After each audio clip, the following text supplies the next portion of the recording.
Welcome everyone to this Carly Simon classic. I wanted to do this version with the 12 string. It sounds so pretty, and I'm just enjoying the hell out of playing this 12 string. So I've been looking for songs, and Carly plays this live on a 12 string. It sounds like a 12 string in the recording. So what we'll do is we'll speak to a couple of nuances in the song that I picked out.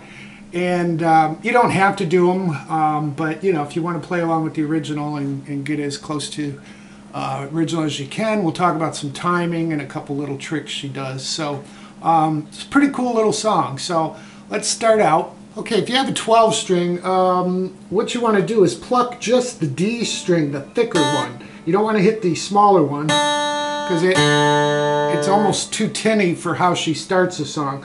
So what I think she does is she's just plucking the bassy or thicker D string, okay, and then you strum a D chord. So we're on the 5th fret, 1st string, and on the 7th fret on the 2nd and 3rd. Then we're going to move it down, okay, still doing a triad, G sus4. So what we're doing is basically moving this triad down and lifting our small finger up. So now our first finger is covering the 3rd fret on the 1st and 2nd string, and on the 3rd string we're on the 5th fret. So it's a G and we're adding the 4th, so it's a G sus4.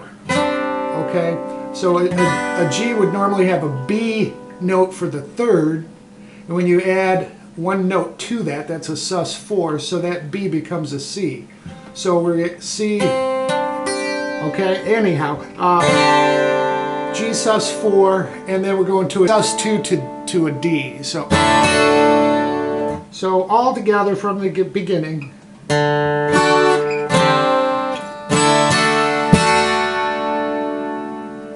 The next little thing she does is she strikes, when she starts the verse, she plays a D, and there's a slight pause, and you come up strum with a sus2, so you get your 1st or your 3rd finger lifted up, and back down with a D. So it should sound like this. Okay, now what we're going to do is take our 1st finger and move that to the B note. That makes this a G major 7th, okay? We could play this G bass note in it too, but she doesn't do that. She's just playing this G major 7th this way. And we're going to do the same strumming. We're going to play the G major 7th, and then we're going to give it a slight pause and then come back up with a G6. So we're lifting our middle finger off, kind of like a D sus2, but we're keeping that bass, that B note here, so that's a G6 because we're adding an E to this chord. So, and then back down. So it should sound like this. Let me take it from the D.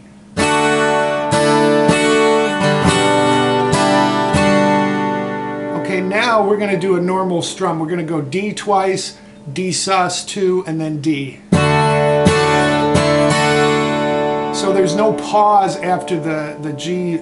We're back to the G minor 7th. So all together, the very first line of the verse goes like this. 1, 2, 3, 4.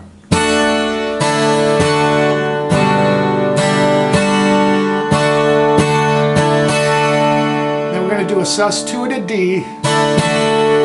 Now it sounds like she does it twice, but she doesn't. She's just doing it once. Sus2 to D, and then she's picking the 3rd string, the 2nd string, then the 4th string, and then the 3rd. Okay, so we have this. Okay, and then we're back to a D, sus2 D, then we go to a G, and then an E minor, and then we're going to add a 7th. So we put our pinky down on that 2nd string here, and then we lift it back up. So we have an E minor, then an E minor 7th, and back to an E minor. Then we go to an A sus. Okay, so we're just playing on the 2nd fret of the 3rd and 4th string, and this is an A. Then we're going to come down to a sus4, so we're going to put our pinky down. This is an A sus4 on the 2nd string, 3rd fret, and then back to an A. So we have this. So let's go over what we got so far from the beginning. We'll do it kind of slow. 1, 2, 3, 4.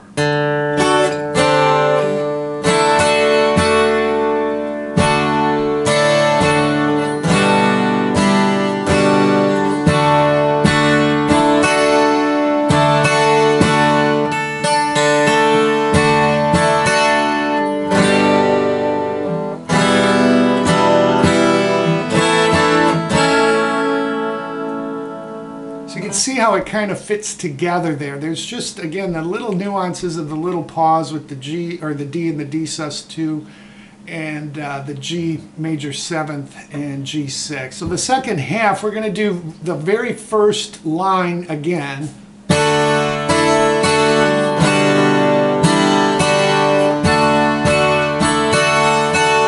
Now here's where it changes. We're going to go into a D sus4, back to a D, back to a D sus2, and a D. So we'll have this. And then we go to a G, and then an E minor, quickly to an A, and then a D. And then our intro.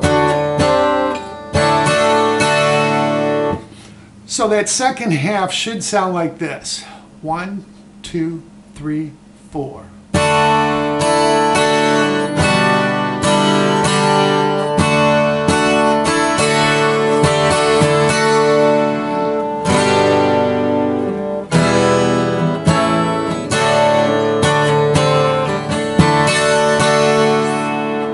So all together from the beginning.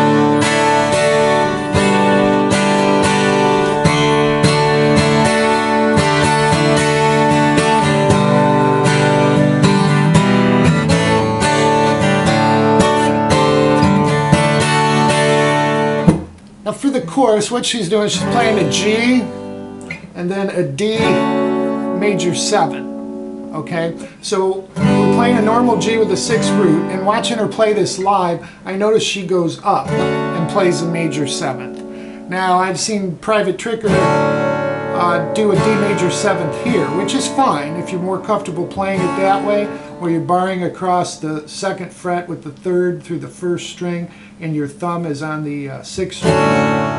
Okay, but I notice Carly moves up to a D major 7th. So to do that, I think of it, we can cover all 6 strings, but mainly the 5th through the 1st. And then our middle finger is on the 3rd string, and then we follow it up on the 7th fret with the 4th and 2nd string. So I think of this as a triangle. That's how I remember it. So from G to this D major 7th, and then we just do E minor to A twice, and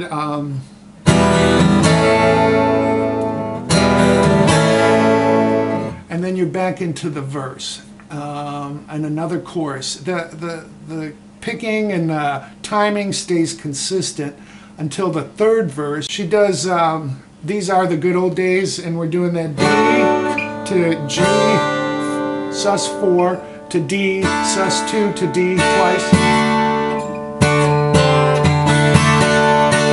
She goes through that 4 times, and on the 5th time she just rests on that G sus4.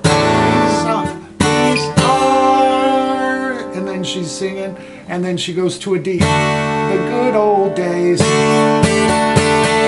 And she just ends it with a sus4 twice. Again, this is a studio recording, so I'm just basing it on the live version that I saw her play and what she was doing. So that really is the whole song. It's fun to play on a 12-string, and it's easy to play along with.